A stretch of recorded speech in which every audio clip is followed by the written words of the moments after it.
Okay, the sun may be in my eyes, but I wanted to make this video to make sure that you know how to sign social media marketing clients, even if you have absolutely no experience. Specifically, not just that you don't have experience, but you don't have results. You don't have proof to show these people, so why would they pay you money? Now, believe it or not, if you don't have experience and you don't have results, you still actually can sign clients. But you can't just go empty-handed, right? You can't just show up to a business owner and say, hey, I'll manage your social media, have nothing to show, and for them then to just trust you on that. If you go empty-handed to a business owner saying, hey, I'll manage your social media, or hey, I'll run your Facebook ads, and you've literally nothing to show, the chances of you getting that client is very, very slim. So in this video, I'm going to walk you through 3 specific strategies you can use. And these are 3 strategies that I have seen people inside of my mentorship program use to sign clients. So I know right now these work. So now that the sun is completely out of my eyes, I can give you these 3 strategies so that you can walk away from this video and actually know and have the confidence to sign clients. The first thing you can do is partner with a freelancer. So let's imagine you're offering social media management. Well, you could go to Upwork, you could post a job, you could hire a graphic designer, or maybe you could hire a video editor. You could find somebody that has a good price, okay, so that you could actually work with them. So if a client pays you $500 a month, you might pay $100 a month to that video editor, and you guys can actually work together. You get clients, you give them work, everybody's happy. But more importantly, what we're trying to do at this stage of the journey is not commit to paying them right away.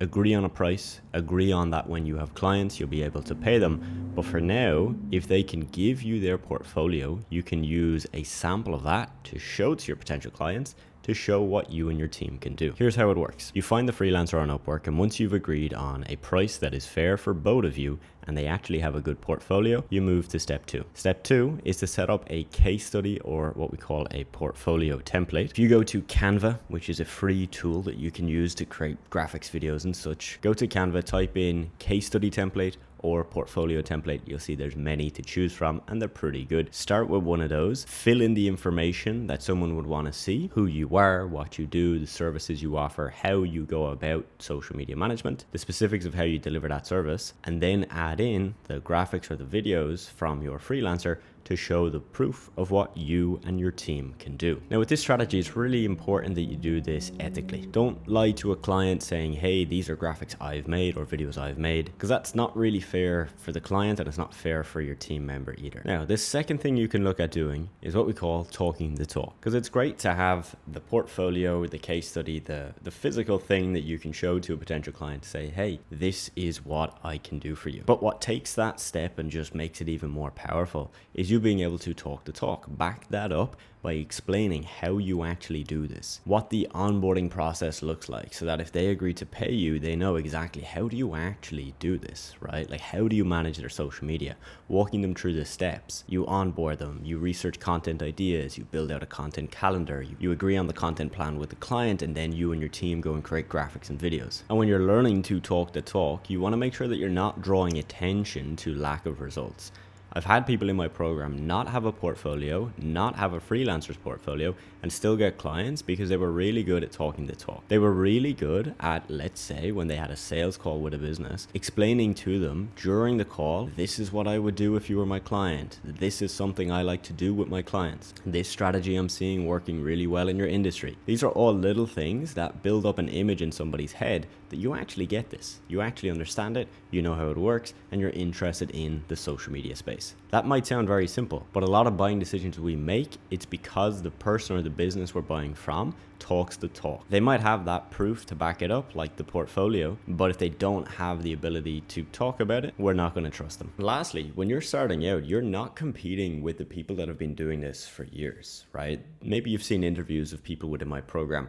Some of them are still starting out. They're at maybe 3,000, 5,000 per month. Other people are making 200, 300, 500 grand a year. You're not competing with those people. So you thinking that you need to have the same level of experience, the same level of knowledge, and the same portfolio as those people, it's just not true. Because those people are typically going for the higher paying clients. When you're starting, and you shouldn't feel bad about this, you should go for lower paying clients. Clients that might pay you $300 a month, sometimes $1,000 per month, but probably not those clients that are paying $2,000, $3,000, $4,000 per month, because they do exist, but they're probably for the person that's just got more experience. And so for your first few clients, you are probably going to undercharge. And because you're undercharging, you actually have what we call like a foot in the door. Because even if you're not the most experienced and you don't have the best case study in the world, and you can't talk the talk like an expert, it's okay, because you're not charging expert prices. You're not charging the prices that the people with the most impressive videos for social media are charging. You're charging less, you're giving a discount, and hence that's your angle. So this might sound simple, but you put these three things together. You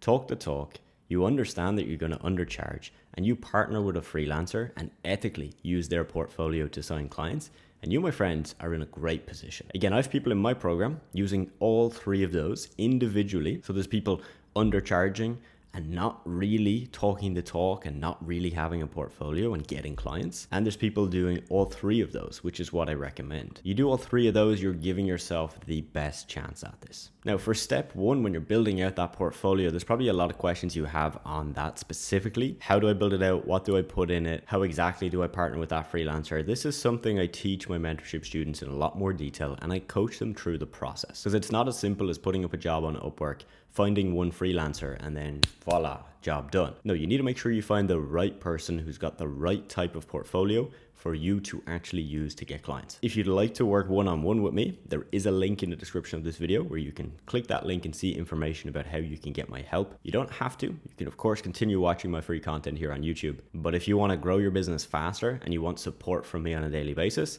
that's one way we can do that together. Hope you enjoyed the video. See you in the next one.